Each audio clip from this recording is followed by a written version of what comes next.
C'est l'heure du petit déjeuner chez maman Anta Vololona. 9 enfants se préparent pour aller à l'école, tandis que la maman donne à manger à Joël, le petit dernier, âgé seulement de 10 mois. Maman Anta Vololona est mère SOS au village Mangarano de Tamatave depuis 2 ans. Cette ancienne institutrice a élevé elle-même 3 enfants qui sont maintenant autonomes. Devenir mère SOS a été un véritable choix. J'ai choisi ce métier parce que je me suis rendu compte qu'il y avait beaucoup d'enfants seuls et qu'il n'y avait personne pour les prendre en charge et pour leur donner ce dont ils ont besoin, c'est-à-dire de l'affection et de l'aide.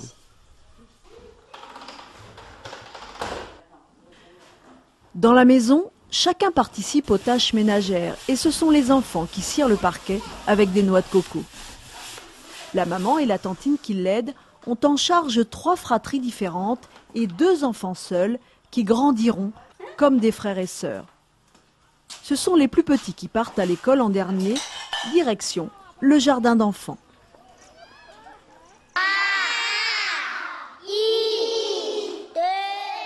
176 enfants sont accueillis en maternelle, dont une vingtaine habitent au village. Nous retrouvons le petit Ezra, 4 ans, que maman Anta Vololona a accompagné jusqu'à sa classe. Le jardin d'enfants, c'est le début des apprentissages scolaires. Ici, il y a beaucoup d'activités à apprendre. Il y a la morale, la psychomotricité pour leur corps.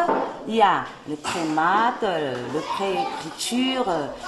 Surtout, on fait beaucoup d'exercices de graphisme ici, des dessins, des coloriages.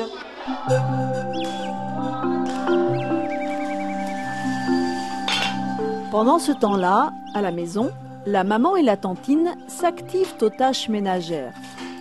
Au village, les actions de sensibilisation à l'environnement sont très présentes et les femmes font attention à ne pas gaspiller l'eau lorsqu'elles lavent le linge. Le riz est l'aliment de base à Madagascar et fait partie de tous les repas. La tantine Isabelle s'affaire dans la cuisine. La tante et la maman, ce sont 2 choses différentes. La tante, c'est la tante, et la maman, c'est la maman. Mais quand la maman n'est pas là, la tante doit se substituer à elle. Par exemple, elle joue le rôle d'éducatrice. Quand la maman n'est pas là, la tante doit donner beaucoup d'amour.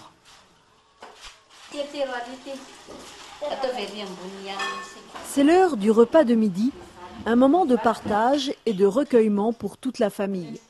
La mère SOS demande des nouvelles de l'école. Elle suit attentivement les progrès des enfants. Je voudrais d'abord que mes enfants puissent faire les études les plus longues possibles. Mais il y a différents enfants qui n'ont pas tous le même passé. Certains ne pourront pas faire d'études très longues.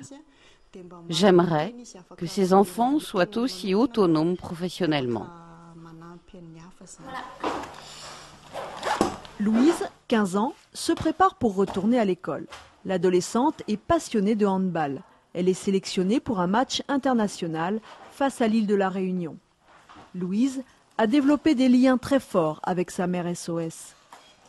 Je suis consciente que la maman SOS n'est pas ma mère biologique, mais je la considère quand même comme celle qui m'a mise au monde.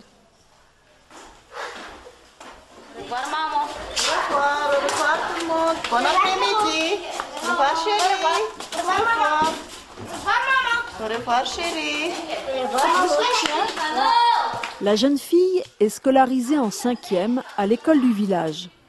L'établissement comprend 2 parties primaires et secondaires qui accueillent au total 320 élèves, dont 220 sont des enfants de familles défavorisées des quartiers environnants. À Madagascar, l'enseignement est une des clés de la réussite. C'est très important de poursuivre ses études parce qu'actuellement, le marché de l'emploi, c'est très très étroit. Et si on n'a pas si on n'a pas donc de source de revenus, ce serait terrible pour eux parce que déjà, ils ont des parents qui sont financièrement moins favorisés et ne pas être scolarisés, ça veut dire qu'on est condamné, quoi.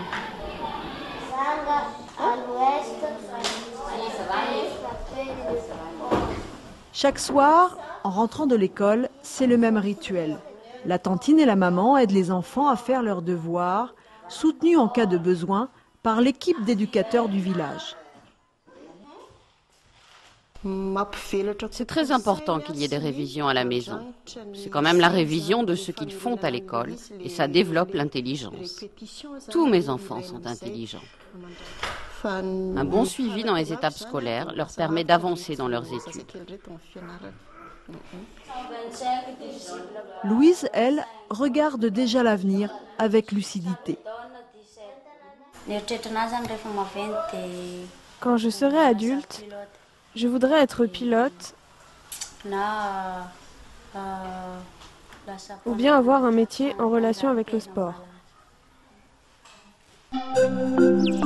En plus de la mère SOS, toute une équipe d'éducateurs et de soignants contribue au bien-être des enfants.